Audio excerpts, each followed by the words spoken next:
Welcome students. நம்ம இன்னைக்கு என்ன பார்க்க போறோம்னா மார்ச் 20க்கான கரண்ட் அஃபேர்ஸ் தான் நம்ம இன்னைக்கு பார்க்க போறோம். ஸோ கரண்ட் அஃபேர்ஸ் பார்க்கறதுக்கு முன்னாடி நம்ம இன்னைக்கு என்ன டாபிக்லாம் வந்து டிஸ்கஸ் பண்ண போறோமோ ஒரு கிளான்ஸ் பார்த்துடலாம்.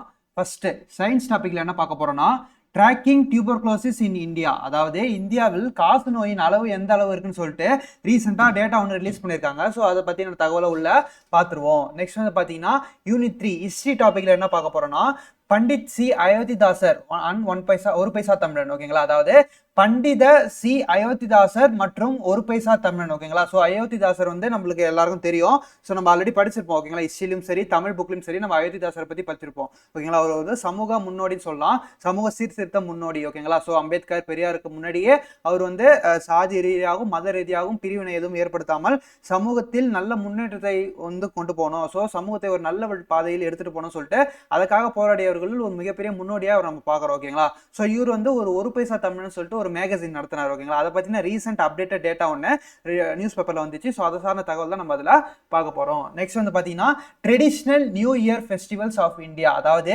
இந்தியாவின் பாரம்பரிய புத்தாண்டு பண்டிகைகள் சொல்லிட்டு நம்ம அதை சார்ந்த தகவல் எந்தெந்த மாநிலத்துக்கு எந்தெந்த புத்தாண்டு பண்டிகைகள் சொல்லிட்டு அதுக்கு நேம் சொல்லிட்டு நம்ம என்னன்னு சொல்லிட்டு உள்ள பார்த்துருவோம். நெக்ஸ்ட் வந்து பார்த்தீங்கன்னா unit 5 Indian economy and development administration இன் தமிழ்நாடு. இந்த டாபிக் என்ன பார்க்க போறோம்னா ரீசெண்டாக வேர்ல்டு ஹாப்பினஸ் ரிப்போர்ட் 2026, அதாவது உலக மகிழ்ச்சி அறிக்கை 2026 ரிலீஸ் பண்ணியிருக்காங்க. இதுல வந்து இந்தியாவோட ரேங்க் என்ன அண்ட் தென் பாத்தீங்கன்னா எந்த கண்ட்ரி வந்து ஃபர்ஸ்ட் பிளேஸ்ல இருக்கு செகண்ட் பிளேஸ்ல இருக்குன்னு சொல்லிட்டு அதை சார்ந்த தகவலை நம்ம உள்ள பார்த்துருவோம். நெக்ஸ்ட் வந்து பாத்தீங்கன்னா 22nd instalment of PM Kisan scheme, அதாவது பிஎம் கிசான் திட்டத்தின் 22வது தவணை வந்து ரீசெண்டாக வந்து விவசாயிகளுக்கு ஃபார்மர்ஸ்க்கு வந்து கொடுத்துருக்காங்க.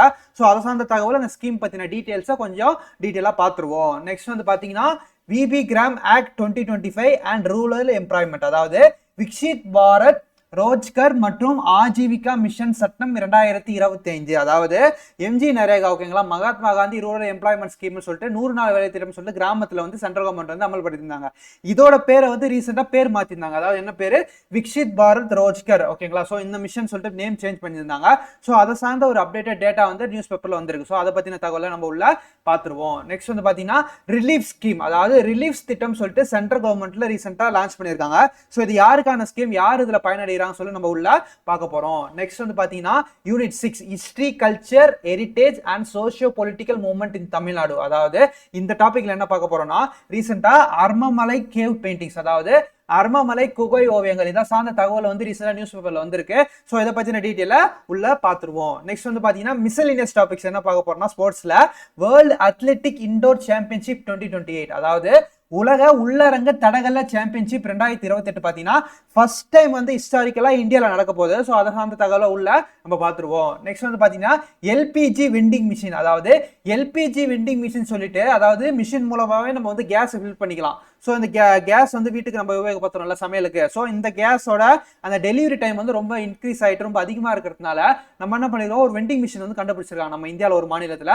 அது எந்த மாநிலம், அந்த மிஷினால என்ன யூசஸ், எந்த டைம்ல நம்ம சேவ் பண்ண முடியும்னு சொல்லிட்டு அதை சார்ந்த தகவலை உள்ள பார்த்துடலாம். நெக்ஸ்ட் வந்து பார்த்தீங்கன்னா இம்பார்ட்டன்ட் டே டாபிக்ல என்ன பார்க்க போறோம்னா வேர்ல்டு ஸ்பேரோ டே, அதாவது மார்ச் 20ஆம் தேதி நம்ம உலக சிட்டுக்குருவிகள் தினமா கொண்டாடுறோம். ஓகேங்களா, மார்ச் 20 வந்து உலக சிட்டுக்குருவிகள் தினம். ஸோ அதை சார்ந்த தகவலை நம்ம உள்ள பார்த்துருவோம். ஓகேப்பா, கரண்ட் அஃபேர்ஸ் டீட்டெயிலாக பார்த்துடலாம். ஃபர்ஸ்ட் டாபிக் சயின்ஸ் டாபிக்ல என்ன பார்க்க போறோம்னா ட்ராக்கிங் டியூபர்குலோசிஸ் இன் இந்தியா, அதாவது இந்தியாவில் காச நோயின் கண்காணிப்பு, காச நோயின் அளவு எந்த அளவுக்கு இருக்குன்னு சொல்லிட்டு ரீசெண்டா டேட்டா ரிலீஸ் பண்ணியிருக்காங்க. ஸோ அதை தான் நம்ம பார்க்க போறோம். ஸோ யூனியன் ஹெல்த் மினிஸ்ட்ரி பார்த்தீங்கன்னா ரீசெண்டா டியூபர்குலோசிஸோட கவுண்ட் இந்தியாவில் எவ்வளோ இருக்குன்னு சொல்லிட்டு நமக்கு லான்ச் பண்ணியிருந்தாங்க. ஸோ அதை ரிலீஸ் பண்ண டேட்டா படி பார்த்தோம்னா, அதாவது 2015 2015 அண்ட் 2024 இந்த டைம் பீரியட்ல பார்த்தீங்கன்னா கிட்டத்தட்ட 21% அளவுக்கு நம்மளுக்கு வந்து டியூபர்குலோசிஸோட அளவு, அதாவது காச நோயின் அளவு குறைந்திருக்கு. அதாவது மத்திய சுகாதார அமைச்சகத்தின் தகவல் படி இந்தியாவில் காச நோயின் பாதிப்பு 2015 மற்றும் 2024 இடைப்பட்ட காலத்தில் கிட்டத்தட்ட 21% அளவுக்கு குறைஞ்சிருக்காம்பா. ஓகேங்களா, ஒரு நல்ல விஷயமா அதை நம்ம பார்க்குறோம். ஓகேங்களா, ஸோ என்ன இருக்குன்னா 237 187 குறைஞ்சிருக்குது. அதாவது இது 1 லட்சம் மக்களுக்கு, அதாவது 1,00,000 மக்களுக்கு இந்த கேஸ் இருக்கவங்க மொத்தம் பார்த்தீங்கன்னா 237 பேர், அதாவது 237 மெம்பர்ஸ் இருந்தாங்க. அதாவது ஒரு 1,00,000 மக்கள் எடுத்துட்டோம்னா அதில் வந்து 237 பேருக்கு இந்த காசு நோயின் பாதிப்பு இருந்தது முன்னாடி. இப்போ வந்து பார்த்தீங்கன்னா இந்த கவுண்ட் வந்து பார்த்தீங்கன்னா 187 குறைஞ்சிருக்குன்னு சொல்லிட்டு இந்த இடத்துல நம்ம பார்க்குறோம். அதாவது 1,00,000 மக்களுக்கு பார்த்தீங்கன்னா 187 பேர் காசு நோயால் பாதிக்கப்பட்டவர்களாக கரண்ட்ல இருக்காங்க. ஸோ இது வந்து 237லேருந்து 187 குறைஞ்சிருக்குன்னு சொல்லிட்டு இந்த இடத்துல ஒரு டேட்டாவை பார்க்குறோம். நெக்ஸ்ட் வந்து பார்த்தீங்கன்னா இந்த காசு நோயில் பாதிக்கப்பட்டவர்களில் ஆண்களின் சதவீதம் பார்த்தீங்கன்னா கிட்டத்தட்ட 58%. ஓகேங்களா? ஸோ இது ஆண்களின் சதவீதம் வந்து 58%. இது வந்து 2023-24 நிலவரப்படி. ஓகேங்களா? இந்த இடைப்பட்ட காலத்தில் ஆண்களின் சதவீதம் பார்த்தீங்கன்னா 58%, பெண்களின் சதவீதம் பார்த்தீங்கன்னா கிட்டத்தட்ட 36லேருந்து 37% இருக்குன்னு சொல்லிட்டு இந்த இடத்துல ஒரு டேட்டாவை பார்க்குறோம். ஆண்கள் பார்த்தீங்கன்னா இந்த காசு நோயின் பாதிப்பால் ஏற்பட்டவங்க வந்து எத்தனை பேர்னா 58% பேர். பெண்கள் வந்து பார்த்தீங்கன்னா 36லேருந்து 37% பேர் இந்த காசு நோயால் பாதிக்கப்பட்டவர்கள் கரண்ட்ல இருக்காங்க. நெக்ஸ்ட் வந்து பார்த்தீங்கன்னா என்னதான் வந்து பெண்களின் அளவு வந்து குறைஞ்சி 36-37% இருந்தாலுமே கூட அந்த பாதிப்போட அளவு பார்த்தீங்கன்னா பெண்களுக்கு தான் அதிகமாக இருக்கு. ஏன்னா வந்து மெயின் ரீசனாக என்னன்னு சொல்லிட்டு பார்க்கும்போது இந்த காசு நோயின்றத வெளியே சொல்ல நிறைய தயங்குறாங்க பெண்கள். ஓகேங்களா? ஸோ நம்மளுக்கு காசு நோய் இருந்துச்சா நம்மள ஊரை விட்டு தள்ளி வச்சிருவாங்களோ, நம்மள குடும்பத்தை விட்டு தள்ளி வச்சிருவாங்களோ, ஸோ இதனால வந்து ரொம்ப மென்டலி டிப்ரெஸ்ட் ஆகி இந்த காசு நோய் இருக்கிறது, இந்த இரும்பல் இருக்கிறது, காசு நோயின் முதல் சிம்டம் டியூபர்குலோசிஸோட ஃபர்ஸ்ட் சிம்டம் என்னது, ரொம்ப தொடர்ச்சியாக இரும்பல் வரத்தும், கோல்டு அதிகமாக இருக்கிறதும். ஸோ இதெல்லாம் வந்து காசு நோயோட மெயின் சிம்டம்ஸாக பார்க்குறோம். ஓகேங்களா? இதெல்லாம் இருந்தாலே நம்ம ஒரு தடவை ஒரு வெரிஃபையா ஹாஸ்பிட்டல் போய் செக் பண்ணிக்கணும். இந்த மாதிரி வந்து நம்மளுக்கு ஏதாவது டியூபர்குலோசிஸ் பாதிப்பு இருக்கா சொல்லிட்டு ஒரு ப்ரிகாஷனா ஒரு முன்னெச்சரிக்கையா வந்து நம்ம செக் பண்ணியிருக்கணும். பட் ஆனா வந்து இந்த பெண்கள் வந்து என்ன பண்றாங்கன்னா இந்த நோய் இருந்தா நம்மள வந்து குடும்பத்தை விட்டு தள்ளி வச்சிருவாங்களோன்ற பயத்துல என்ன பண்றாங்க, இந்த இரும்பலை பெருசா எடுத்துக்காம அதை ஹாஸ்பிட்டலையும் போய் செக் பண்ணாம அதுக்கான ட்ரீட்மெண்ட் முறையா எடுக்காம இந்த பாதிப்போட சிவியாரிட்டி ரொம்ப அதிகமாகி அவங்க இறக்கக்கூடிய அளவு வந்து அதிகமா இருக்கு. ஓகேங்களா? ஸோ இதுதான் வந்து இந்த டேட்டா வந்து நம்மளுக்கு சொல்லுது. ஸோ அப்படின்னு பார்க்கும்போது கிட்டத்தட்ட இந்த பெண்கள்ல வந்து பார்த்தீங்கன்னா இந்த காசு நோயால் பாதிக்கப்பட்டவர்கள், அதாவது டியூபர்குலோசிஸால் பாதிக்கப்பட்டவர்கள் 58% மட்டும்தான் வந்து ட்ரீட்மெண்ட் எடுக்கிறாங்களா. அதாவது 58%, 58% of women with persistent cough seeks timely medical advice. அதாவது தொடர் இருமல் உள்ள பெண்களில் வெறும் 58% மட்டுமே சரியான நேரத்தில் மருத்துவ ஆலோசனையை பெறுகிறார்கள் சொல்லிட்டு நமக்கு ஒரு டேட்டா இருக்கு. பேலன்ஸ் இருக்க 42% பேர் தயங்கி இந்த விஷயம் நம்ம மற்றவங்களாம் தெரிஞ்சா நம்மளை ஒதுக்கி வச்சிருவாங்க, நம்மளை வந்து குடும்பத்தில் சேர்த்துக்க மாட்டாங்கன்னு சொல்லிட்டு ஒரு பயத்திலையும் ஒரு தயக்கத்திலையும் பார்த்தீங்கன்னா இந்த நோய் இருக்கிறதே மறைச்சி அவங்க வந்து இதுக்கான சரியான ட்ரீட்மெண்ட்டும் எடுக்காம இதனால இறக்குற விலைக்கு அதிகமாக இருக்குன்னு சொல்லிட்டு ரீசெண்டாக யூனியன் கவர்மெண்ட் வந்து ரிலீஸ் பண்ணியிருக்காங்க டேட்டா. ஓகேங்களா? நெக்ஸ்ட் இந்த ஃபீமேல் ஜெனடியல் டிபி, அதாவது பெண்களுக்கான காச நோய் ஒரு வளர்ந்து வரும் பிரச்சனையாக இந்த அறிக்கை குறிப்பிட்டிருக்கிறது சொல்றாங்க. இதுல பாத்தீங்கன்னா கிட்டத்தட்ட பெண்கள்ல பாதிப்பு விகிதம் பாத்தீங்கன்னா 1.4% உயர்ந்திருக்கு. முன்னாடி இருந்ததோட 1.4% பாத்தீங்கன்னா பெண்களுக்கான பாதிப்பு இன்க்ரீஸ் ஆயிருக்காங்க அந்த காச நோயின் பாதிப்பு. ஓகேங்களா? சோ இந்த 1.4 prevalence in specific demographic while the overall death rate among women, அதாவது பெண்களின் இறப்பு விகிதம் பார்த்தீங்கன்னா 2022 ஆண்டின் படி அதாவது 3.1% பேர் இதுல ட்ரீட்மெண்ட் எடுக்கிறவங்க இறந்துருக்காங்க. ஓகேங்களா?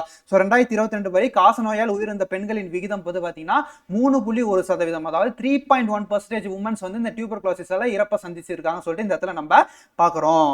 ஓகேங்களா? ஸோ இதுதான் வந்து டியூபர்குலோசிஸ் சார்ந்த தகவல்ப்பா. ஸோ அடிஷனல் டேட்டாவை நம்ம என்ன தெரிஞ்சிருக்கலாம்னா டியூபர்குலோசிஸை உருவாக்குற அந்த பாக்டீரியாவோட நேம் என்னன்னு சொல்லிட்டு பார்த்தோம்னா நம்மளுக்கு மைக்கோபாக்டீரியம் டியூபர்குலோசிஸ், அதாவது மைக்கோபாக்டீரியம் டியூபர்குலோசிஸ். ஸோ இதுதான்ப்பா இந்த டியூபர்குலோசிஸ், அதாவது காச நோய் என்ற கொடுமையான நோயை உருவாக்கக்கூடிய பாக்டீரியான்னு இதை நம்ம சொல்றோம். ஓகேங்களா? Mycobacterium tuberculosis. ஓகேங்களா? ஸோ இது வந்து கேட்கக்கூடிய வாய்ப்பு அதிகமாக இருக்கு. ஓகேப்பா, இது சார்ந்த பிஐக்கு என்ன கேட்டிருக்காங்க சொல்லிட்டு பார்க்கும்போது Mantoux test is used for identify which diseases, அதாவது மான்டெக்ஸ் சோதனை டேஷ் நோயை கண்டுபிடிக்க உதவுகிறது சொல்றாங்க. ஸோ இதுக்கான ஆன்சர் டியூபர்குலோசிஸ். இந்த டியூபர்குலோசிஸை கண்டுபிடிக்க என்ன டெஸ்ட் நடத்துறாங்க சொல்லிட்டு ஆல்ரெடி பிஐக்கு கேட்டிருக்காங்க. ஸோ இதுக்கான ஆன்சர் மான்டெக்ஸ் டெஸ்ட், அதாவது மான்டெக்ஸ் சோதனை தான் காச நோயை கண்டுபிடிக்கிறதுக்கு ஒரு சோதனையை நம்ம பயன்படுத்துறோம். நெக்ஸ்ட் ஹிஸ்டரி டாபிக்ல என்ன பார்க்க போறோம்னா பண்டிட் சி அயோத்திதாசஸ், அந்த ஒரு பைசா தமிழன். ஓகேங்களா? பண்டிட் சி அயோத்திதாசர், அது வந்து இவர் வந்து ஒரு சமூக முன்னோடின்னு சொல்லலாம். ஓகேங்களா? இவர் வந்து பாத்தீங்கன்னா அம்பேத்கர், பெரியார் இவங்களுக்கு முன்னாடியே வந்து என்ன பண்றாரு, சாதி எதிர்த்தும் மதங்களை எதிர்த்தும் மத பிரிவினை எதிர்த்தும். ஓகேங்களா? ஸோ இந்த மாதிரி விஷயங்கள்லாம் வந்து இந்த நாட்டை விட்டு போகணும்னு சொல்லிட்டு இந்த அம்பேத்கர் பெரியாருக்கு முன்னாடியே போராடியவர், இவங்களுக்கெல்லாம் முன்னாடின்னு சொல்லி நம்ம அயோத்திதாசர் சொல்லுவோம். ஓகேங்களா? இந்த அயோத்திதாசர் என்னைக்கு வந்து இவரோட காலம் வந்து பாத்தீங்கன்னா நம்மளுக்கு 1845 1914 வரைக்கும். ஓகேங்களா? ஸோ இவர் வந்து பார்த்தீங்கன்னா கிட்டத்தட்ட 1907 என்ன பண்ணியிருக்காரு, ஒரு பைசா தமிழ்னு சொல்லிட்டு ஒரு மேகசினை ஸ்டார்ட் பண்ணியிருக்காரு, வார இதழ். ஓகேங்களா, வார இதழான தமிழ் வார இதழ் ஒரு பைசா தமிழன். ஓகேங்களா, இது எப்போ ஸ்டார்ட் பண்ணியிருக்காரு, ஜூன் 1907 தான் இவர் ஸ்டார்ட் பண்ணியிருக்காரு. இது சில வித ரீசன்னால என்ன பண்றாரு, இந்த ஒரு பைசா தமிழன்ற பேரை வந்து பார்த்தீங்கன்னா தமிழன், வெறும் தமிழன் பேர் மாத்துறாரு. எப்போ பார்த்தீங்கன்னா 1908. ஓகேங்களா, 1908 ஒரு பைசா தமிழன்ற பேரை தமிழன் சொல்லிட்டு மாத்துறாரு. ஓகேங்களா, ஸோ இந்த மேகசின் பார்த்தீங்கன்னா எவ்ரி வெனஸ்டே, அதாவது ஒரு வாரம் புதன்கிழமை பார்த்தீங்கன்னா 4 பேஜஸ், அதாவது 4 பேப்பர், அதாவது இந்த இதழ் வந்து 4 பக்கம் எதிராக வெளிவந்தது எவ்ரி வெனஸ்டே. அதாவது ஒரு வாரத்திலையும் வாரந்தோறும் பார்த்தீங்கன்னா புதன்கிழமை பார்த்தீங்கன்னா இந்த இதழ் வந்து வெளிவந்துட்டு இருந்தது. ஓகேங்களா, நெக்ஸ்ட் வந்து பார்த்தீங்கன்னா it served as vital tool for spreading social reforming ideas. அதாவது சமூக சீர்திருத்த கருத்துக்களை மக்களிடையே கொண்டு செல்ல இது ஒரு முக்கியமான கருவியாக விளங்குதுன்னு சொல்லிட்டு நம்ம இந்த இடத்துல பார்க்கறோம். ஓகேங்களா, ஒரு மிகப்பெரிய சமூக சீர்திருத்தவாதின்னு சொல்லிட்டு நம்ம இந்த மேகசின் மூலமாக இவரை பத்தி நம்ம தெரிஞ்சுக்கலாம் சொல்லிட்டு இந்த இடத்துல பார்க்குறோம். ஸோ பார்த்தீங்கன்னா இவர் வந்து பார்த்தீங்கன்னா ஒரு புத்திசமையும் பெருசாக ஃபாலோ பண்ணார். ஓகேங்களா, பௌத்தத்தையும் ரொம்ப அதிகமாக ஊக்குவிச்சாரு. அண்ட் தென் பார்த்தீங்கன்னா சமூகத்தில் ஏற்படுற வந்து இடர்பாடுகள், சமூகத்தில் ஏற்படுற பிரிவினைகள், இதெல்லாம் எதிர்த்து ரொம்ப அதிகமாக போராடினாரு. மூட நம்பிக்கைகள், ஓகேங்களா, ஸோ இதை சார்ந்த விஷயங்கள்லாம் எதிர்த்து ரொம்ப அதிகமாக போராடுறதுல இவர் வந்து ஒரு பெரிய சமூக முன்னோடின்னு சொல்லி நம்ம இந்த இடத்துல பார்க்குறோம். ஓகேங்களா, ஏறக்குறைய அம்பேத்கர், பெரியார் இது போன்ற தலைவர்களுக்கு முன்னாடியே பார்த்தீங்கன்னா இது போன்ற விஷயங்களுக்கு எதிராக போராடியவரில் இவர் சிறந்த பியோனர், அதாவது இப்போ முன்னோடி சொல்லிட்டு இந்த இடத்துல நம்ம பார்க்குறோம். ஓகேப்பா, இது சார்ந்த இவர் சார்ந்த பிஓக்கு என்ன கேட்டிருக்காங்க சொல்லிட்டு பார்க்கும்போது, அயோத்திதாச பண்டிதர் ரேன் எ வீக்லி ஜேர்னல் கால். அதாவது இப்போ நம்ம பார்த்துட்டு அயோத்திதாச பண்டிதர் தொடங்கிய வாராந்திர பத்திரிகையின் பெயர் என்னன்னு சொல்லிட்டு கேட்குறாங்க. இதுக்கான ஆன்சர் நம்மளுக்கு ஒரு பைசா தமிழன். ஓகேங்களா, ஒரு பைசா தமிழன் 1907 ஸ்டார்ட் பண்ணியிருக்காரு. 1908 பார்த்தீங்கன்னா தமிழன் சொல்லிட்டு பேர் மாற்றிருப்பாரு. ஓகேங்களா, இது சமூகத்தில் ஏற்படுற இடர்களை பற்றி பேசக்கூடியது, இதை சார்ந்த விழிப்புணர்வை ஏற்படுத்தக்கூடிய ஒரு மேகசின். அதாவது வாரந்தோறும் புதன்கிழமை வந்து 4 பக்கம் கொண்ட இதழாக இது வந்து வெளிவந்து கொண்டு இருந்தது சொல்லிட்டு நம்ம டேட்டாவை பார்த்தோம். ஓகேங்களா, ஸோ இது வந்து இந்த டேட்டா நம்ம கரண்ட் அஃபேர்ஸ்ல பார்த்தோம்னா ரீசெண்டா வந்து இந்த டேட்டா வந்து நியூஸ் பேப்பர்ல வந்திருக்கு, ரிலீஸ் ஆயிருக்கு. இது சார்ந்த ஆர்டிகல் ஒன்று. ஸோ அதுல இருந்து முக்கியமான டேட்டா மட்டும் எடுத்து நம்ம வந்து கம்பைல் பண்ணி எக்ஸாம் ரிலேட்டடா நமக்கு என்ன முக்கியம் சொல்லிட்டு அதனால கரண்ட் அஃபேர்ஸ் நம்ம கொண்டு வந்திருக்கோம். ஓகேங்களா, ஸோ இதெல்லாம் பார்த்துக்கோங்க, எக்ஸாம்ல கேட்கக்கூடிய வாய்ப்பு அதிகமா இருக்கு. Next, traditional new year festival of India, அதாவது இந்தியாவின் பாரம்பரிய புத்தாண்டு பண்டிகைகள் சொல்லிட்டு நம்ம ஒரு டேட்டா பார்த்துருக்கோம் கரண்ட் அஃபேர்ஸ்ல. ஸோ அது என்னன்னா ரீசெண்டாக வந்து நம்ம யுகாதி பண்டிகை, அதாவது தெலுங்கு நியூ இயர், தெலுங்கு மொழியின் புத்தாண்டு வந்து மார்ச் 19 நம்ம செலிப்ரேட் பண்ணோம். ஓகேங்களா, மார்ச் 19 மார்ச் 19 வந்து நம்ம யுகாதி செலிப்ரேட் பண்ணோம். இது வந்து பார்த்தீங்கன்னா கர்நாடகா, ஆந்திர பிரதேஷ், தெலுங்கானா, அதாவது கர்நாடகா, ஆந்திர பிரதேஷ், தெலுங்கானா இந்த 3 மாநிலத்திலையும் அது வந்து புத்தாண்டை கொண்டாடுறாங்க. ஓகேங்களா, அதுமாரி வேற என்ன மாநிலத்தில் புத்தாண்டு கொண்டாடுறாங்கன்னு சொல்லிட்டு பார்க்கும்போது குத் பட்வான்றது மகாராஷ்டிரா மாநிலத்தோட புத்தாண்டா நம்ம கொண்டு வரோம். ஓகேங்களா, குடி பத்துவா. ஓகேங்களா, இது வந்து மகாராஷ்டிரா மாநிலத்தின் புத்தாண்டு. நெக்ஸ்ட் வந்து பார்த்தீங்கன்னா நவ்ரே, அதாவது நவ்ரே இது வந்து ஜம்மு அண்ட் காஷ்மீர்ல புத்தாண்டு நியூ இயரா கொண்டாடுறோம். ஓகேங்களா, நெக்ஸ்ட் வந்து பார்த்தீங்கன்னா சஜிபு சேராபோ, அதாவது சஜிபு சேரோபோ மணிப்பூர் மாநிலத்தின் புத்தாண்டு, அதாவது மணிப்பூர் ஸ்டேட்டோட நியூ இயரா நம்ம அதை செலிப்ரேட் பண்றோம். நெக்ஸ்ட் வந்து பார்த்தீங்கன்னா செட்டி சந்த், அதாவது இது வந்து சேதி சந்த், இது வந்து சிந்து கம்யூனிட்டி, அதாவது சிந்து சமூகத்தை சேர்ந்த மக்களின் புத்தாண்டா இதை நம்ம செலிப்ரேட் பண்றோம். இது எப்படி கேட்பாங்கன்னா நம்மளுக்கு எக்ஸாம்ல மேட்ச் ஃபாலோயிங்ல கேட்க வாய்ப்பு இருக்குப்பா. இந்த ஃபெஸ்டிவல்ஸ் நேம்ஸ்லாம் கொடுத்து இந்த மாநிலத்தோட நியூ இயர்லாம் அதை கொடுத்துட்டு அண்ட் தென் வந்து இது எந்த மாநிலத்தோட புத்தாண்டுன்னு சொல்லிட்டு நம்மளுக்கு மேட்ச் பண்ண மாதிரி கொஸ்டின் கேட்க வாய்ப்பு இருக்கு. ஓகேங்களா, ஸோ இந்த மாதிரி கொஸ்டின்ஸை நல்லா பார்த்துக்கணும்.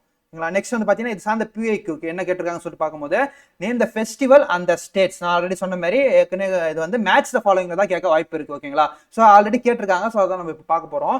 ஸோ ஃபெஸ்டிவல் இந்த விழாக்கள்லாம் வந்து எந்த மாநிலத்தில் கொண்டாடப்படுதுன்னு சொல்லி நம்மளுக்கு மேட்ச் பண்ண போறோம். ஓகேங்களா, ஸோ லோசர் என்ற பண்டிகை, அதாவது லோசர் என்ற பண்டிகை எங்க கொண்டாடுறோம்னா லடாக்ல. ஓகேங்களா, லோசர் வந்து லடாக்ல. அண்ட் தென் பார்த்தீங்கன்னா பொனாலு வந்து நம்மளுக்கு தெலுங்கானால செலிப்ரேட் பண்றோம். ஓகேங்களா, தெலுங்கானால. பூரம் வந்து எங்க செலிப்ரேட் பண்றோம், கேரளா.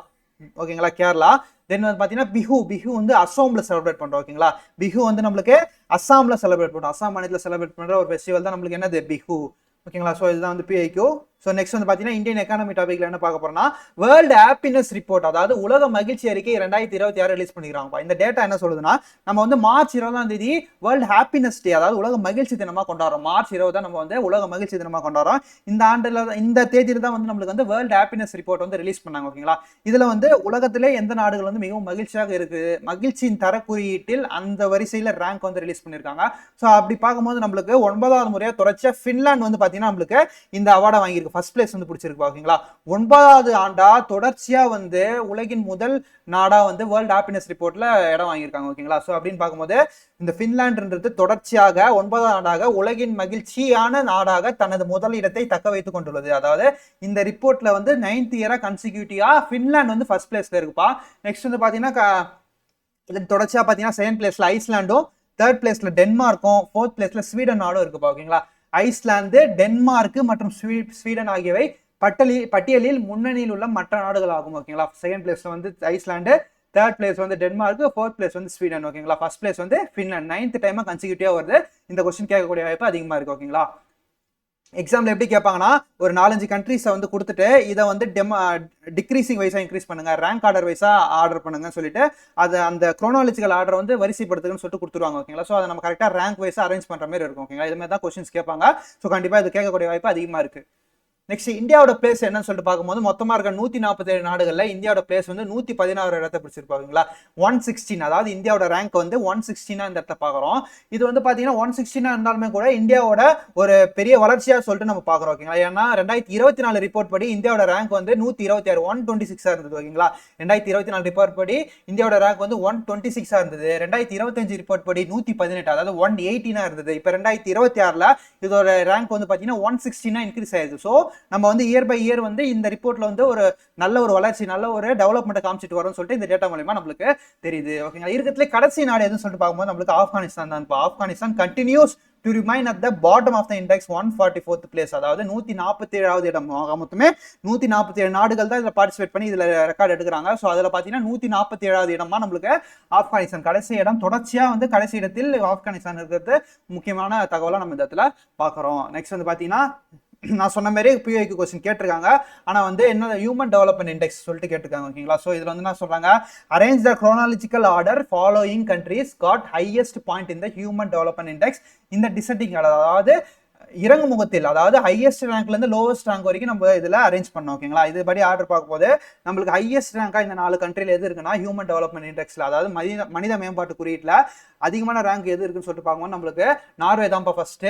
நெக்ஸ்ட் வந்து பாத்தீங்கன்னா ஆஸ்திரேலியா 2வது பிளேஸ். நெக்ஸ்ட் வந்து பாத்தீங்கன்னா 3வது சுவிட்சர்லாந்து, லாஸ்டா தான் பாத்தீங்கன்னா இந்தியா ஓகேங்களா. ஸோ இதுதான் வந்து நம்மளுக்கு பிஐக்கு கேட்டிருக்காங்க ஆல்ரெடி. தென் வந்து பாத்தீங்கன்னா 22nd instalment of PM Kisan scheme. One second.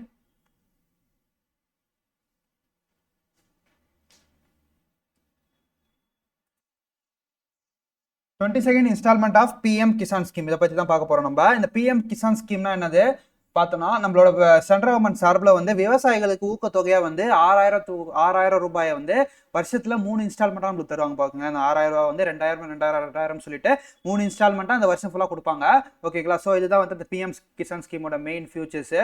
இது மூலமா வந்து விவசாயிகள் ஊக்கத்தொகை பெறாங்கன்னு சொல்லிட்டு இந்த ஸ்கீம் மூலமா நம்ம தெரிஞ்சுக்கிறோம் ஓகேங்களா. ஸோ இந்த ஸ்கீமோட 22வது இன்ஸ்டால்மெண்ட்டை ரீசெண்டாக சென்ட்ரல் கவர்மெண்ட் ரிலீஸ் பண்ணிடுறாங்க. ஸோ அதை சார்ந்த தகவல் தான் நம்ம பார்க்க போறோம்.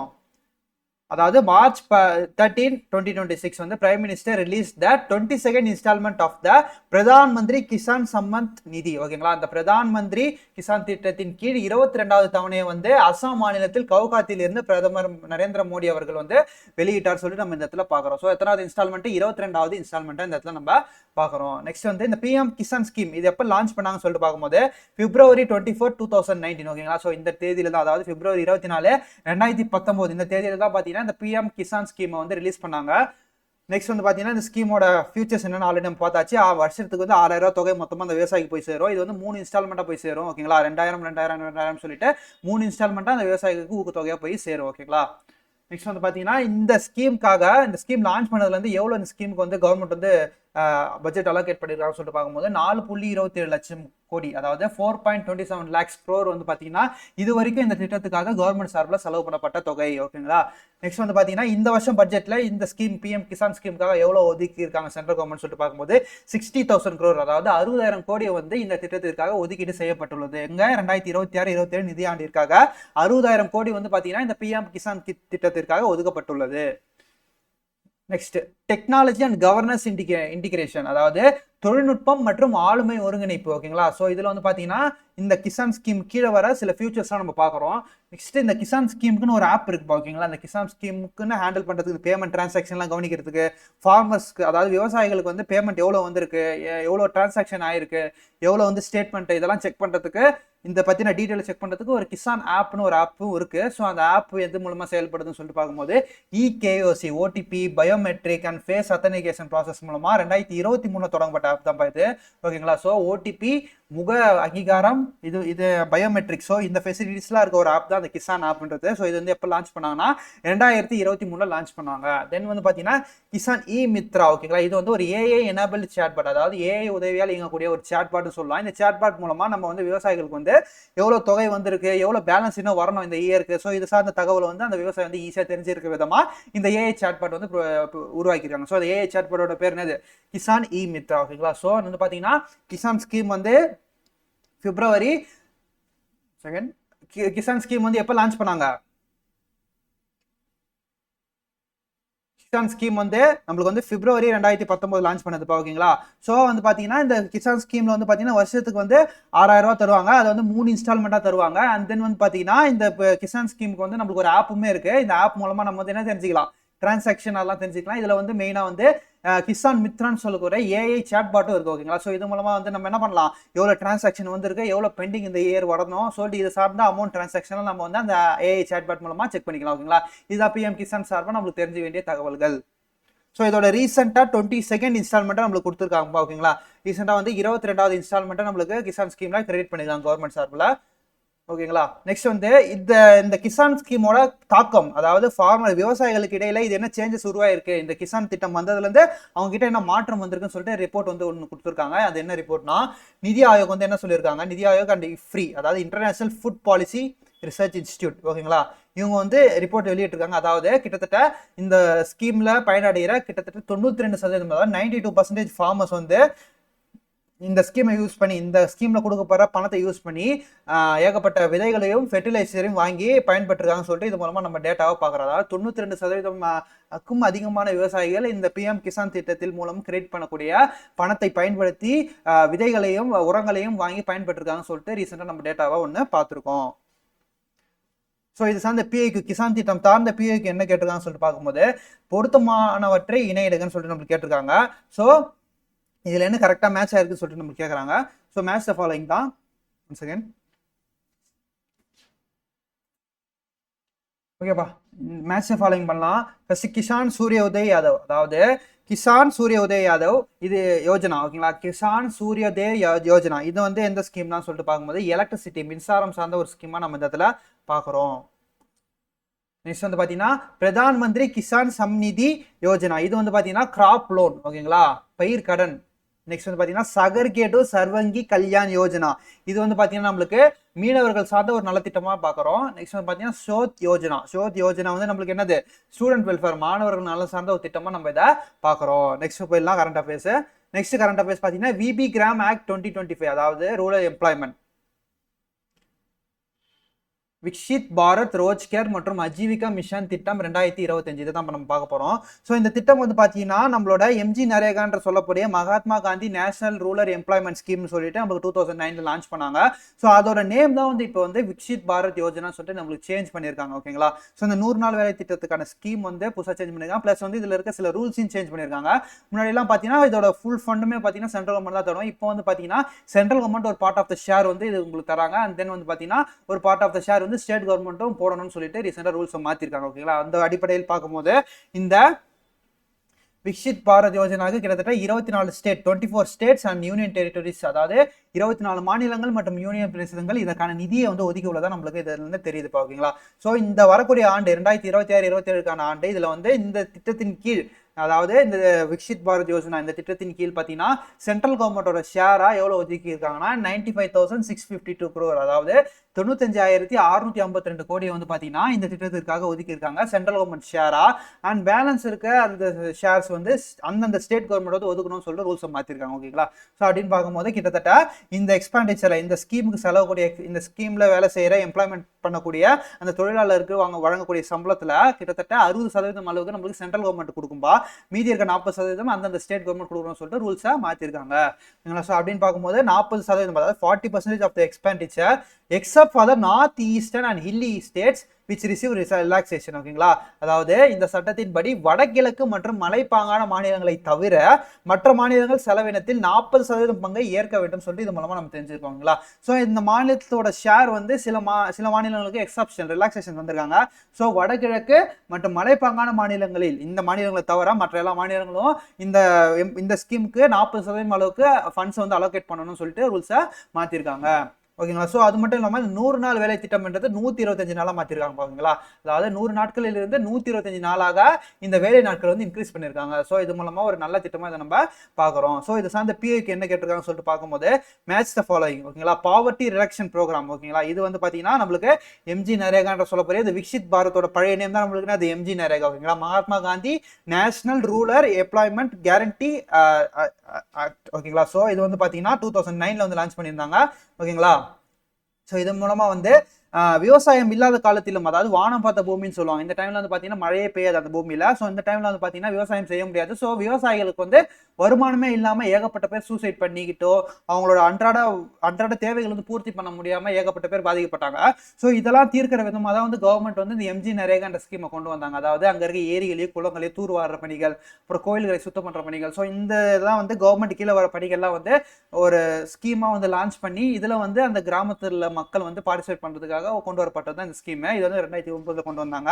ஸோ இந்த திட்டத்தின் கீழ் 100 நாள் வேலை திட்டமாக இதை வந்து ஃபர்ஸ்ட் இன்ட்ரடியூஸ் பண்ணாங்க. ஸோ அந்த 100 நாள் வருஷத்துல வந்து 100 நாள் வந்து இது வேலை நாட்களா இருக்கும். அந்த 100 நாளுக்கு அன்றாடம் டெய்லி வேஜஸா வந்து மக்கள் வந்து வேலைக்கு வந்தாங்க. ஓகேங்களா, ஸோ தினக்கூலிகளாக வந்து வேலைக்கு வந்தாங்க. ஸோ இது மூலமா வந்து அவங்களோட அன்றாட வாழ்க்கை தேவையான தேவைகள் வந்து பூர்த்தி பண்ணப்பட்டது சொல்லிட்டு இந்த இடத்துல நம்ம பார்க்குறோம். நெக்ஸ்ட் வந்து பார்த்தீங்கன்னா ஹியூமன் டெவலப்மெண்ட் ஸ்கீம். ஓகேங்களா, மக்கள் மேம்பாட்டு திட்டம் எதுன்னு சொல்லிட்டு பார்க்கும்போது நம்மளுக்கு மதிய உணவு திட்டம் தான் சொல்லிட்டு பார்க்குறோம். நெக்ஸ்ட் வந்து பார்த்தீங்கன்னா சோஷியல் அசிஸ்டன்ஸ் ஸ்கீம், அதாவது சமூக உதவி திட்டம். இதில் வந்து எதுன்னு பார்த்தீங்கன்னா நேஷனல் ஓல்ட் ஏஜ் பென்ஷன். ஓகேங்களா, இதான் நம்ம பார்க்குறோம். நெக்ஸ்ட் வந்து பார்த்தீங்கன்னா மினிமம் நீட் ஸ்கீம், அதாவது அடிப்படை தேவைகள் திட்டம் எதுன்னு சொல்லிட்டு பார்க்கும்போது இந்திரா ஆவாஸ் யோஜனா. ஓகேங்களா, ஸோ இதை நம்ம பார்க்குறோம். நெக்ஸ்ட் வந்து பார்த்தீங்கன்னா ரிலீஃப் ஸ்கீம், அதாவது ரீசெண்டாக வந்து இஸ்ரேல், அமெரிக்கா, ஈரான், ஸோ இந்த நாடுகள்லாம் வந்து போர் பண்ணிட்டு இருக்கிறத பார்க்குறோம். இந்த சூழ்நிலையில் வந்து ஏகப்பட்ட எக்கனாமிக்ல வந்து டேமேஜ் வந்து ஏற்பட்டிருக்கோங்களா. இந்தியாவில் மட்டும் இல்லை, உலக அளவே எல்லா உற்பத்தி நிலையங்களும் எல்லா எக்கானமி எல்லா பொருளாதாரம் பார்த்தீங்கன்னா ரொம்பவும் பாதிக்கப்பட்டிருக்கு. ஸோ இந்தியாவில் வந்து பார்த்தீங்கன்னா ஏகப்பட்ட எக்ஸ்போர்ட் பண்ணுறவங்க வந்து ரொம்ப பாதிக்கப்பட்டிருக்காங்களா. ஏற்றுமதி பண்ணுறவங்களும் சரி, இறக்குமதி பண்ணுறவங்களும் சரி, இந்த பிஸ்னஸ் வந்து பெரிய லாஸஸ் ஆனதுனால நம்ம ரொம்ப பாதிக்கப்பட்டிருக்காங்க. ஸோ அவங்களுக்குலாம் உதவி செய்கிற விதமாக தான் சென்ட்ரல் கவர்மெண்ட் சார்பில் ரிலீஃப் திட்டம் சொல்லிட்டு ஒன்று லான்ச் பண்ணியிருக்காங்க.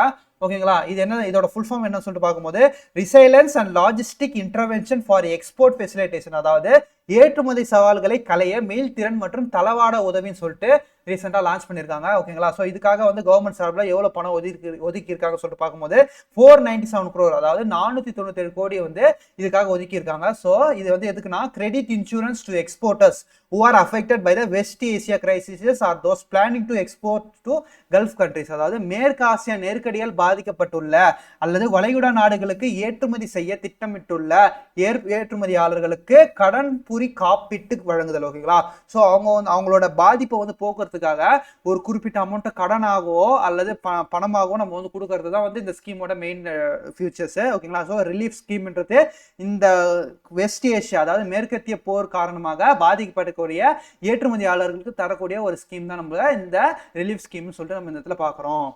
இது சார்ந்த பிஓக்கு என்ன கேட்டிருக்காங்க சொல்லிட்டு பார்க்கும்போது assertion under export promotion of India interest equalisation scheme was formulated, அதாவது இந்திய ஏற்றுமதி ஊக்கத்திற்கான வட்டி சமநிலைப்படுத்துதல் திட்டம் உருவாக்கப்பட்டது எப்போன்னு சொல்லிட்டு கேட்குறாங்க. எக்ஸ்போர்ட்டர்ஸ் ஆர் கெட்டிங் பெனிஃபிட்ஸ் இந்த interest rate charge by banks, அதாவது காரணம் வந்து ஏற்றுமதியாளர்கள் வங்கி கடன் சலுகை பெறுகின்றனர். ஓகேங்களா, ஸோ இதான் காரணம். ஸோ இதுக்கான ஆன்சர் நம்மளுக்கு both A and are true R explains ஏ, அதாவது ஏ மற்றும் ஆர் வந்து சரி, ஆர் வந்து ஏவை சரியாக விளக்குகிறது சொல்லிட்டு நம்ம இந்த இடத்துல பார்க்குறோம்.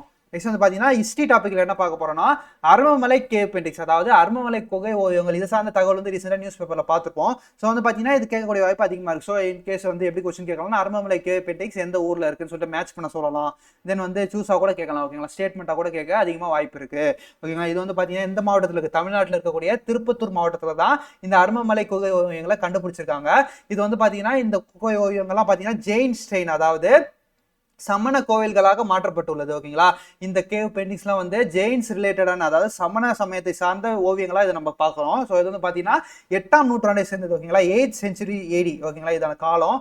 ஓகேங்களா, இது வந்து ஜெயின் ரிலீஜியஸ் கான்செப்ட்லால வரையப்பட்ட ஓவியங்களா இதை நம்ம பார்க்குறோம். அதாவது சமண மத கருத்துக்களை சித்தரிக்கின்றன இந்த ஓவியங்கள். அதாவது இங்குள்ள சுவர் மற்றும் மேற்கூரை ஓவியங்கள் பார்த்தீங்கன்னா சமண மத கருத்துக்களை சித்தரிக்கின்றன சொல்லிட்டு நம்ம இந்த இடத்துல பார்க்குறோம். ஓகேங்களா, ஸோ நோட்டபிள் அந்த திஸ் ஆர் பெயிண்டிங்ஸ் ரீப்ரசென்டிங் த அஸ்தெடிக் பலகாஸ், அதாவது குறிப்பாக அஸ்தெடிக் பாலகர்கள் குறித்த ஓவியங்கள் இங்கு உள்ளன. அதாவது அஸ்தெடிக் பாலகர்னா யாருன்னு சொல்லிட்டு பார்த்தீங்கன்னா நம்மளோட டைரக்ஷன்ஸ் வந்து பார்த்தீங்கன்னா நம்மளுக்கு நார்த்து, வெஸ்ட்டு, சவுத்து, ஈஸ்ட், வடக்கு, மேற்கு, தெற்கு, கிழக்குன்னு சொல்லிட்டு பார்த்துருப்போம். ஸோ அது இல்லாமல் வந்து பார்த்தீங்கன்னா நம்மளுக்கு இன்னும் 4 டைரக்ஷன் இருக்கு. ஓகேங்களா, நார்த் ஈஸ்ட்னு சொல்லுவோம். இதை வந்து பார்த்தீங்கன்னா சவுத் ஈஸ்ட்னு சொல்லுவோம். நெக்ஸ்ட் வந்து பார்த்தீங்கன்னா இது வந்து சவுத் வெஸ்ட்னு சொல்லுவோம். இது வந்து பார்த்தீங்கன்னா நார்த் வெஸ்ட்னு சொல்லுவோம். ஓகேங்களா, ஸோ இது இல்லாமல் 8 டைரக்ஷனாக மொத்தம் இருக்குது. ஸோ அந்த 8 டைரக்ஷன்லையும் ஒரு கடலாக வச்சு வழிபடக்கூடியது தான் என்னது இந்த அஸ்தெடிக் பாலகர்கள் சொல்லிட்டு நம்ம சொல்லுவோம். ஓகேங்களா, ஒரு direction guardian of the 8 direction. ஓகேங்களா, இந்த ஒரு டைரக்ஷனுமே பார்த்தீங்கன்னா கார்டியன்ஸாக இவங்க தான் இருப்பாங்க, அஸ்தெடிக் பாலகர்கள். ஸோ இவங்க சார்ந்த ஓவியங்களும் அந்த கோவையில் அதிகமாக காணப்படுதுன்னு சொல்லிட்டு நம்ம இந்த இடத்துல பார்க்குறோம். ஸோ இந்த இடம் வந்து பார்த்தீங்கன்னா ரெசிடென்ஸ் ஃபார் ஜெயின் மாங்ஸ், அதாவது சமண துறவிகளுக்கு தங்கும் இடமாகவும் இந்த குகை வந்து இருந்திருக்கிறதா சொல்றாங்க. நெக்ஸ்ட் இந்த இது தவிர வேற என்னென்னலாம் இங்கே கண்டுபிடிச்சிருக்காங்கன்னு சொல்லிட்டு பார்க்கும்போது அன்பேக்டு மட் ஸ்ட்ரக்சர், அதாவது சுடப்படாத களிமண் கட்டமைப்புகள் இங்கே காணப்படுகிறதுன்னு சொல்லிட்டு இந்த இடத்துல நம்ம பார்க்குறோம். ஸோ இதுக்கு இந்த ஜெயின் டாபிக் பற்றி பார்க்கும்போது நம்ம தெரிஞ்சிக்க வேண்டிய சப்ஜெக்ட் வைஸாக நம்மளுக்கு என்ன தெரியணும்னு சொல்லிட்டு பார்க்கும்போது ஜெயின்ஸோட முக்கியமான பிரின்சிபலாக சொல்லிட்டு நம்ம ட்ரை ரத்னா சொல்லிட்டு பார்க்குறோம். முப்பிரத்தினங்கள் சொல்லுவோம். ஸோ இந்த ட்ரை ரத்னாஸ்னா என்னன்னு சொல்லிட்டு பார்க்கும்போது நம்மளுக்கு ரைட் நாலேஜ்,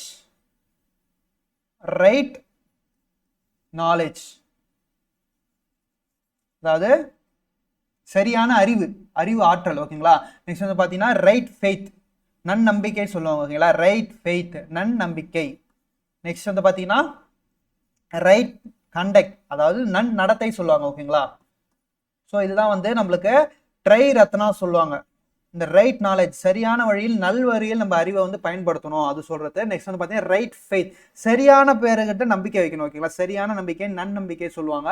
நெக்ஸ்ட் வந்து பார்த்தீங்கன்னா ரைட் கான்டாக்ட், அதாவது நடத்தை. ஓகேங்களா, செல்ஃப் டிசிப்ளினா இருக்குது. ஓகேங்களா, சுய கட்டுப்பாட்டோட நம்மளோட கண்ட்ரோல்லேருந்து வெளியே போகாமல் சரியான டிசிப்ளினை ஃபாலோ பண்ணுறது அந்த நடத்தை. இதுதான் வந்து இந்த ஜெயின்ஸ் ஃபாலோ பண்ணக்கூடிய ட்ரை ரத்னா சொல்றாங்க. ஓகேங்களா, 3 ரத்தினங்கள் சொல்லிட்டு நம்ம இந்த 3 கான்செப்டை தான் நம்ம சொல்றோம்.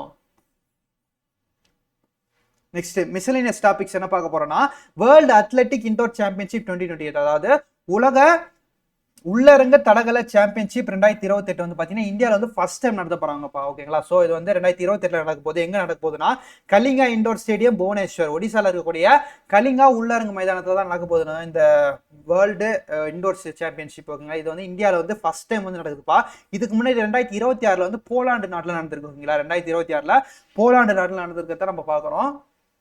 அது மட்டும் இல்லாமல் India's first dedicated indoor athletic ஸ்டேடியமும் இந்த ஒடிசால இருக்கக்கூடிய கலிங்கா இண்டோர் ஸ்டேடியம். ஓகேங்களா, இந்த மைதானம் இந்தியாவின் முதல் உள்ளரங்கு தடகள மைதானம் சொல்லிட்டு இந்த இடத்துல பார்க்கலாம். அது என்ன இண்டோர் அத்லெட்டிக் சாம்பியன்ஷிப் சொல்லிட்டு பார்க்கும்போது நம்ம சேம் தான். நம்ம வந்து அவுட்டோர்ல இப்போ வந்து 400 மீட்டர்ஸ் 100 மீட்டர்ஸ் அத்லெட்டிக் சாம்பியன்ஷிப் ஒலிம்பிக்லாம் பார்க்குறோம். ஓகேங்களா, இது வந்து ஒரு ஓப்பன் ஸ்டேடியம்ல நடக்கும். ஓகேங்களா, ஸோ சூரிய ஒளி படக்கூடிய ஒரு ஓப்பன் ஸ்டேடியம்ல நடக்கும். அதே கான்செப்ட், அதே கேம்ஸ் தான் இங்கேயும் நடக்கும். பட் ஆனால் வந்து இது வந்து ஃபுல்லி க்ளோஸ் ஒரு பெரிய பில்டிங்ல உள்ள கிரவுண்ட் செட்டப்ல நம்ம வந்து இந்த ஈவெண்ட்ல நடக்கும் சொல்லிட்டு இந்த இடத்துல நம்ம பார்க்குறோம்.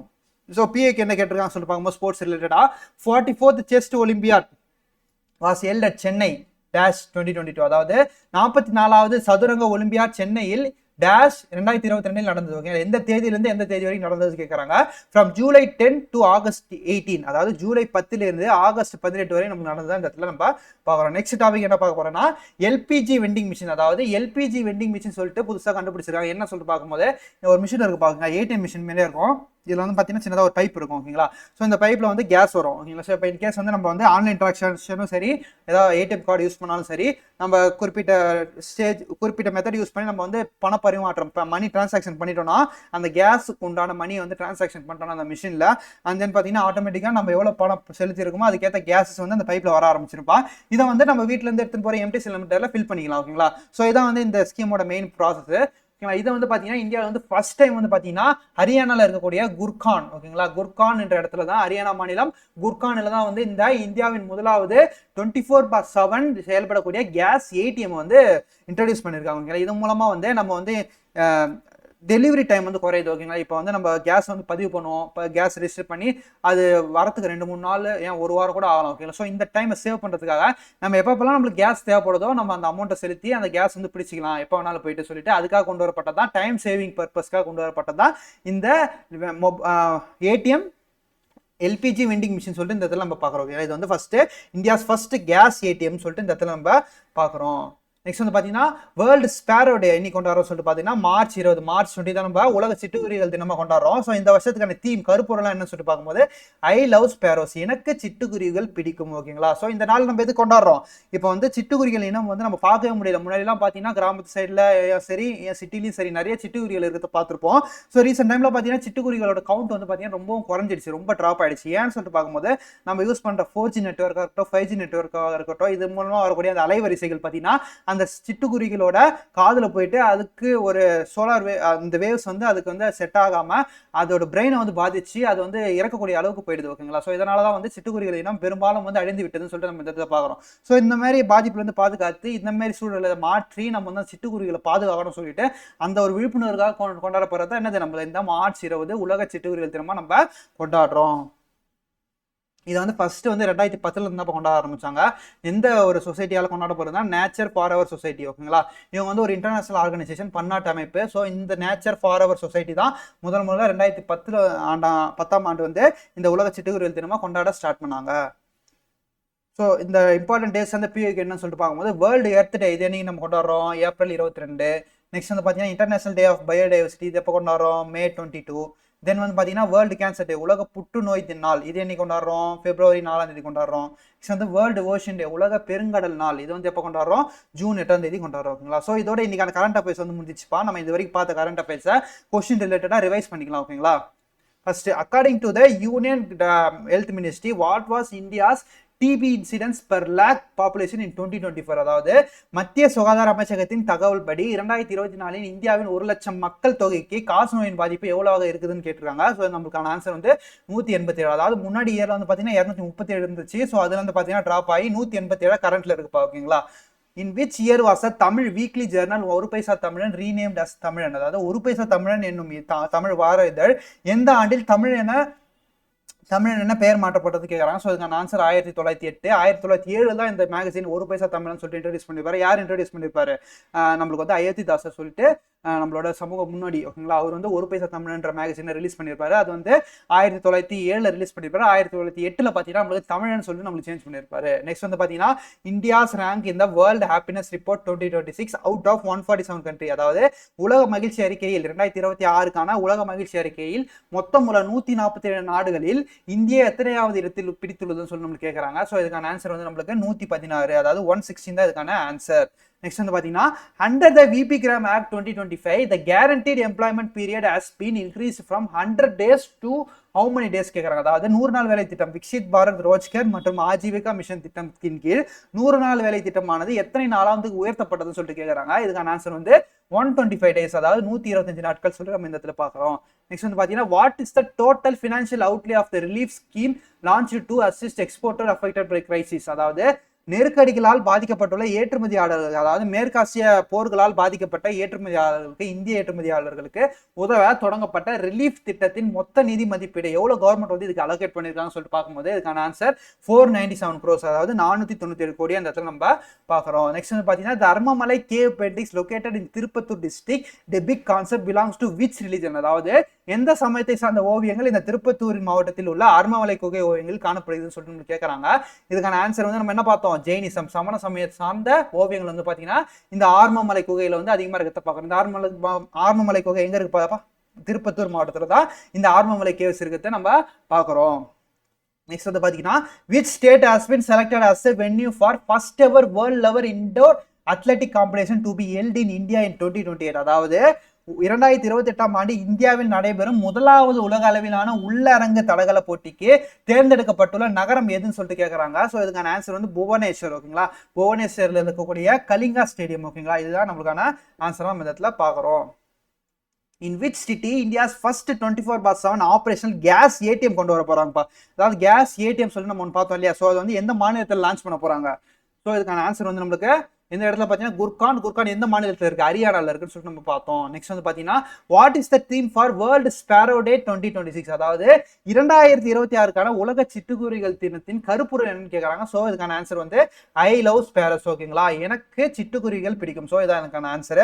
ஸோ நம்ம வந்து இன்னைக்கான கரண்ட் அஃபேர்ஸ் பார்த்தாச்சு, கொஸ்டின் ரிவைஸ் பண்ணியாச்சுப்பா. ஓகேங்களா, ஸோ நான் ஆல்ரெடி சொல்ற மாதிரி கரண்ட் அஃபேர்ஸ்ன்றது வீடியோ பார்த்துட்டு போற விஷயம் கிடையாது. இந்த வீடியோ பார்த்துட்டு இதை ஒரு ஷார்ட் நோட்ஸ் நீங்க ரெடி பண்ணி வச்சுக்கணும்ப்பா. இதை வந்து நம்ம வீக்லி ரிவிஷன் மந்த்லி ரிவிஷன் கொண்டு போயிட்டு எக்ஸாம் டைம்ல ஒரு கிளான்ஸ் பார்த்துட்டு போகும்போது நம்ம கரண்ட் அஃபேர்ஸ்ல நல்ல ஸ்கோர் எடுக்க முடியும். ஸோ மற்ற சப்ஜெக்ட் நம்ம எவ்வளோ டார்கெட் பண்ணி எவ்வளோ ஃபோக்கஸ் பண்றோமோ அதே அளவுக்கு நம்ம கரண்ட் அஃபேர்ஸும் வந்து நம்ம ஃபோக்கஸ் பண்ணாதான் கரண்ட் அஃபேர்ஸ்ல ஒரு நல்ல ஸ்கோர் பண்ண முடியும். ஓகேங்களா, ஸோ அப்பதான் வந்து கரண்ட் அஃபேர்ஸ் வந்து நம்ம மனசு நல்லா பதியும். ஓகேங்களா, ஸோ இன்னைக்கு கரண்ட் அஃபேர்ஸ்க்கான மெட்டீரியல் அண்ட் தென் பார்த்தீங்கன்னா டெஸ்ட் பார்த்தீங்கன்னா நம்ம டெலகிராம் குரூப்ல அப்லோட் பண்ணுவோம். ஸோ டெலகிராம் குரூப்க்கான லிங்க் வந்து பார்த்தீங்கன்னா டிஸ்கிரிப்ஷன்ல இருப்பா. ஸோ எல்லாரும் ஜாயின் பண்ணிட்டு கண்டிப்பா மெட்டீரியல் அண்ட் டெஸ்ட்டை யூஸ் பண்ணிக்கோங்க. ஓகேங்களா, ஸோ இதோட இன்னைக்கான கரண்ட் அஃபேர்ஸ் வந்து முடிஞ்சிச்சு. மீண்டும் நாளை கரண்ட் அஃபேர்ஸை சந்திப்போம். ஓகேங்களா, நன்றி.